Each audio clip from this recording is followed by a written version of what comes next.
Cabinet కి Konda Surekha గైర్హాజరు, Yadagirigutta board వ్యవహారమే కారణమా? Telangana cabinet సమావేశానికి హాజరు కాని కొండా సురేఖ, యాదగిరిగుట్ట ఆలయ బోర్డు ఏర్పాటులో తనను సంప్రదించలేదనే అసంతృప్తి ప్రచారం. దేవాదాయ శాఖ మంత్రిని పక్కన పెట్టి నిర్ణయం తీసుకున్నారంటూ రాజకీయ వర్గాల్లో చర్చ. ఇప్పటికే ఇదే అంశంపై అసంతృప్తి వ్యక్తం చేసిన ఎమ్మెల్యే కోమటిరెడ్డి రాజగోపాల్ రెడ్డి మంత్రి గైర్ హాజరుపై అధికారిక వివరణ లేకపోవడంతో ఊహాగానాలు ఇప్పటి వరకు ఆమె మాట్లాడలేదు. ఆమెను ఎప్పటి నుంచో బొమ్మలు లెక్క పొగబెడతా ఉన్నారు. ఆ కొండా మురళీ భయానికి ఏదో నడుస్తా ఉంది కాంగ్రెస్. ముఖ్యమంత్రి రేవంత్ రెడ్డి అధ్యక్షతన గురువారం జరిగిన తెలంగాణ కేబినెట్ సమావేశానికి దేవాదాయ శాఖ మంత్రి కొండా సురేఖ గైర్ హాజరు కావడం రాజకీయ వర్గాల్లో చర్చనీయాంశంగా మారింది. ఇక ఇప్పుడు ఇక్కడ ఈమె గైర్ హాజరైంది. మొన్న నల్గొండలో సభ పెడితే వాళ్ళ అన్న కోమటిరెడ్డి వెంకటరెడ్డి సభ పెడితే రోడ్లకు సంబంధించినవి యావో ఓహో అని సభ పెడితే ఇక్కడ కోమటిరెడ్డి రాజగోపాల్ రెడ్డి కూడా గైర్ హాజరైన నేపథ్యం మాత్రం ఉంది. మరి ఎటు పోతుందో కాంగ్రెస్ అర్థం కావట్లేదు. ఇటీవలే విదేశీ పర్యటన ముగించుకొని రాష్ట్రానికి చేరుకున్నప్పటికీ ఆమె మంత్రివర్గ సమావేశానికి హాజరు కాకపోవడం పలు ఊహాగానాలకు దారితీస్తుంది. యాదగిరిగుట్ట బోర్డుపై అసంతృప్తి. యాదగిరిగుట్ట శ్రీ లక్ష్మీ నరసింహస్వామి దేవస్థానం పాలక మండలి ఏర్పాటు విషయంలో దేవాదాయ శాఖ మంత్రిగా ఉన్న తనను సంప్రదించకుండానే నిర్ణయం తీసుకున్నారనే అసంతృప్తిలో కొండా సురేఖ ఉన్నట్లు రాజకీయ వర్గాల్లో ప్రచారం జరుగుతుంది. తన శాఖకు సంబంధించిన కీలక నిర్ణయంతో తన అభిప్రాయాలను పరిగణలోకి తీసుకోలేదనే కారణంగా ఆమె కేబినెట్ సమావేశానికి దూరంగా ఉన్నారనే చర్చ సాగుతుంది. కాంగ్రెస్ లో అసంతృప్తి స్వరాలు. యాదగిరిగుట్ట ఆలయ బోర్డు సభ్యుల ఎంపిక వ్యవహారం కాంగ్రెస్ పార్టీలోని అసంతృప్తిని కారణమైంది. పలువురు సీనియర్ నేతలను సంప్రదించకుండా బోర్డును ఏర్పాటు చేశారనే అభిప్రాయం వ్యక్తమవుతుంది. రాజగోపాల్ రెడ్డి కూడా అసంతృప్తి. ఇప్పటికే మునుగోడు ఎమ్మెల్యే కోమటిరెడ్డి రాజగోపాల్ రెడ్డి ఇదే అంశంపై బహిరంగంగా అసంతృప్తి వ్యక్తం చేశారు. ఉమ్మడి నల్గొండ జిల్లా సీనియర్ ఎమ్మెల్యేగా తనను సంప్రదించలేదని కాంగ్రెస్ లో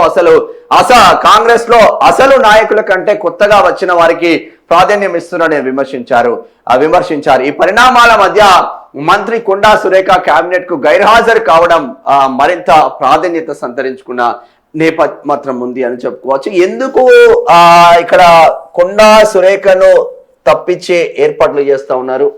ఒక బీసీ బిడ్డ, ఒక పద్మశాలి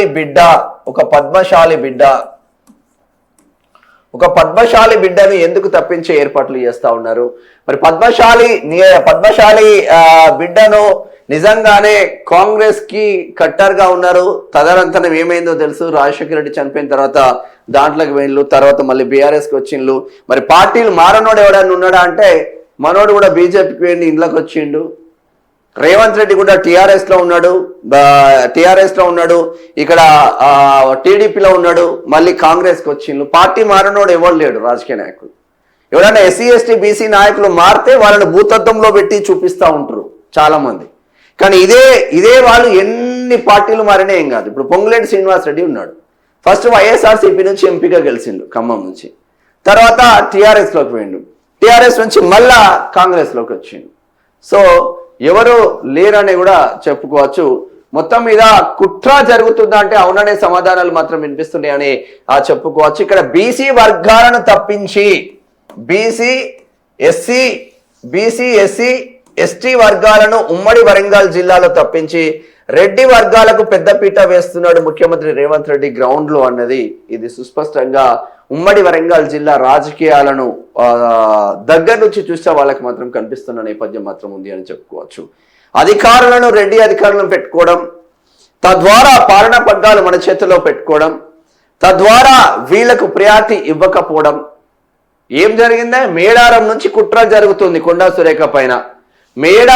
మేడారం నుంచి అంతకుముందు నుంచి కుట్రలు జరుగుతుంది. వాళ్ళ ఓఎస్డి నుంచి కుట్రలు స్టార్ట్ అయినాయి. ఓఎస్డి వ్యవహారంలో పోలీసులే కొండా సురేఖ ఇంటికి వస్తారానే? ఒక మంత్రిగా రాష్ట్రంలో మంత్రిగా ఉన్న ఇంటికి పోలీసు వాళ్ళు వస్తారా? ఎటు పోతుందో అర్థం కావట్లేదు. తర్వాత మేడారంలో ఎవరిది పై చేయి ఉండాలనే? దేవాదాయ శాఖ మంత్రి కాబట్టి కొండా సురేఖది పై చేయి ఉండాలి. మేడారంకు పొంగులేటి శ్రీనివాస్కి సంబంధం ఏందా? పొంగులేటి శ్రీనివాస్ రెడ్డికి సంబంధం ఏంది? మేడారంలో ఇక్కడ తల్లి బిడ్డలాగా సమ్మక్క సార్లక్క లాగా ఒక కొండా సురేఖ ఉండాలి, ఒక సీతక్క ఉండాలి. సీతక్క ఆమె సొంత నియోజకవర్గం కాబట్టి సీతక్క ప్రియారిటీ ఉంది. మరి ఎందుకు కొండా సురేఖకు ప్రియారిటీ లేకుండా పోతుంది? దేవాదాయ శాఖ మంత్రి కొండా సురేఖ కదా, కొండా సురేఖకు తెలియకుండా ఎందుకు జరుగుతుంది అనే చర్చ ఇంకొక వైపు జరుగుతూ ఉంది. మరి నిజంగానే ఏం జరుగుతుందో అర్థమైతే కావట్లేదు కానీ ఆగం జగన్నాథం ఉంది కాంగ్రెస్ పార్టీ ప్రభుత్వం అని కూడా చెప్పుకోవచ్చు. అన్ని తెలియదా రేవంత్ రెడ్డికి? అన్ని తెలియదా అంటే అన్ని తెలుసు రేవంత్ రెడ్డికి, తెలియంది ఏం లేదు, అన్ని తెలుసు రేవంత్ రెడ్డికి, అన్ని తెలుసు. ఇక్కడ ఈయన బాధ ఏం లేదు, నాకు తెలియకుండా జరుగుతుంది ఒకటి, నాకు మంత్రి పదవి ఇస్తారా చేస్తారా అనేది కోమటిరెడ్డి రాజగోపాల్ రెడ్డి బాధ. మంత్రి పదవి ఇస్తే కాంగ్రెస్ ను ఏమన్నా, మంత్రి పదవి ఇవ్వకపోతే కాంగ్రెస్ ను తిడతా. వేరేటోళ్ళు కత్తి వెంకటస్వామి అనే క్యాండిడేట్ చిన్న పదం అంటేనే షోకాజ్ నోటీసులు పోయినాయి. మరి పొట్టు తిడుతున్న రాజగోపాల్ రెడ్డికి ఎందుకు షోకాజ్ నోటీసులు ఇచ్చే ధైర్యం లేదా? కాంగ్రెస్ కు సుస్సు పడుతుందా?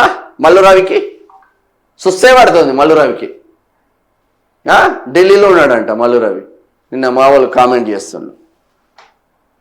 మొత్తం మీద కాంగ్రెస్ లో అసలు సిస్సరైన కాంగ్రెస్ వాదులందరి పక్కన పెడుతున్నారు. తాడిపత్రి జీవన్ రెడ్డి కానించి మొదలుకుంటే చిన్నారెడ్డి కావచ్చు, జగ్గారెడ్డి కావచ్చు, కోమటిరెడ్డి వెంకటరెడ్డి కావచ్చు, కోమటిరెడ్డి రాజగోపాల్ రెడ్డి కావచ్చు, ఎవడైనా సరే రేవంత్ రెడ్డికి వ్యతిరేకంగా పోతే వాడు ఎవడైనా సరే పక్కన పెట్టాల్సిందే అన్న చర్చ జరుగుతుంది. అధికారం శాశ్వతం కాదు, అహంకారంతో ఎవడైతే హెడ్ వెయిట్ తో పోతే వాడు ఎంత పైకి ఎదుగుతాడో అక్కడి నుంచి కిందికి నేల చూపులు చూస్తే ఇంకా మళ్ళీ పైకి ఎదగడానికి ఆస్కారం కూడా లేదు. అందుచే పబ్లిక్ కోణంలో ఎవడైతే ఉంటాడో ప్రజల కోణంలో వాడు సక్సెస్ సాధిస్తాడు. ప్రతి టైం తమ్మిని బొమ్మిని చేస్తా, బిమ్మిని తమ్మిని చేస్తా, ఏదో ఒకటి చేసి బొర్లిచ్చి మనం పైనుంటా, అందరిని మోసం చేసుకుంటూ పైనుంటా అంటే సర్వనాశనం అయ్యే ఆస్కారం ఉంటుంది. పొట్టోడిని పొడుగోడు కొడితే పొడుగోడిని పోషమ్మ కొడుతుంది అంట తెలంగాణలో.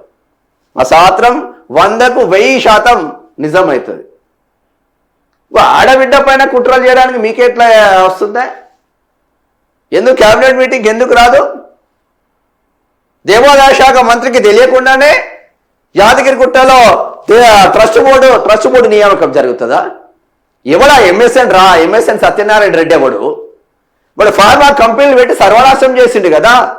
పటాన్ చెరువు నియోజకవర్గాన్ని, కుత్బులాపూర్ నియోజకవర్గాన్ని, మేడ్చల్ నియోజకవర్గాన్ని రాష్ట్రం మొత్తం సర్వనాశనం చేసింది కదా. భూగర్భ జలాలు సర్వనాశనమైన అంతో, వాయు కాలుష్యం సర్వనాశనమైంది, గాలి నాణ్యత మొత్తం చచ్చిపోయి ఈ ఏరియాలలో ప్రజలు చచ్చిపోతున్నారు కదా. ఆ దుర్మార్గుడికి ఎట్లు ఇస్తారా? నాకు అర్థం కాదు. చిరంజీవి భార్యకి ఎట్లు ఇస్తారా? పవన్ కళ్యాణ్ ఏ మిస్టర్ పవన్ కళ్యాణ్ అంటాడు కదా పొన్నం ప్రభాకర్. ఏ మిస్టర్ పవన్ కళ్యాణ్ అంటే పవన్ కళ్యాణ్ వాళ్ళ సొంత వదిలేనే కదా, మరి చిరంజీవి భార్యనే కదా సురేఖ. అంటే పవన్ కళ్యాణ్ తిడతాడు, చిరంజీవి భార్యను ట్రస్ట్ బోర్డులో సభ్యులు చేస్తారా మీరు? ఏం నిర్ణయాలు, దిక్కుమాల నిర్ణయాలు. చిరంజీవి సమైక్యాంధ్రకు మద్దతుగా ఉన్నాడు కదా. తెలంగాణ రాష్ట్రాన్ని వ్యతిరేకించిన చిరంజీవి భార్యకు నా తెలంగాణ రాష్ట్రంలో ఎట్లా ట్రస్ట్ బోర్డు మెంబర్గా ఇస్తారు అని అడుగుతున్నాం. సిగ్గుశరం అనిపిస్తలేదా కొంచెమన్నా? కేసీఆర్ గదే చేసిండు కదా. తిట్టిన ఎంఐఎంను దగ్గర తీసుకున్నాడు, లాఠీలతో కొట్టించిన ఖైరతాబాద్ ఎమ్మెల్యే దానం నాగేందర్ను దగ్గర తీసుకున్నాడు, నై తెలంగాణ అన్న టీడీపీలను దగ్గర తీసుకున్నారు. అట్లనే కదా సర్వనాశనమైంది పార్టీ. మీ అహంకారం ఏందో ఎవరికి అర్థం కావట్లేదు. ఎవరిని ఆందోళన ఎందుకు పెట్టాలి మన దగ్గర? ప్యూర్లీ తెలంగాణకి సంబంధించింది కదా ఇది. డెవలప్మెంట్ చేస్తే చేయండి, ఏ రాష్ట్రంలోనైనా వస్తాడు. వాళ్ళని పెడితేనే రావాలని రూల్ ఏం లేదు. ఉత్తరప్రదేశ్లో అయోధ్య కడితే మన రాష్ట్రం సభ్యులు ఏం లేరు, దేశం మొత్తం పోయి చూసేసి వస్తున్నారు. మన దగ్గర చిత్తశుద్ధి ఉంటే. ఇది కొండా సురేఖ వ్యవహారం. ఒకసారి ఇక దీని దగ్గరికి పోదాం.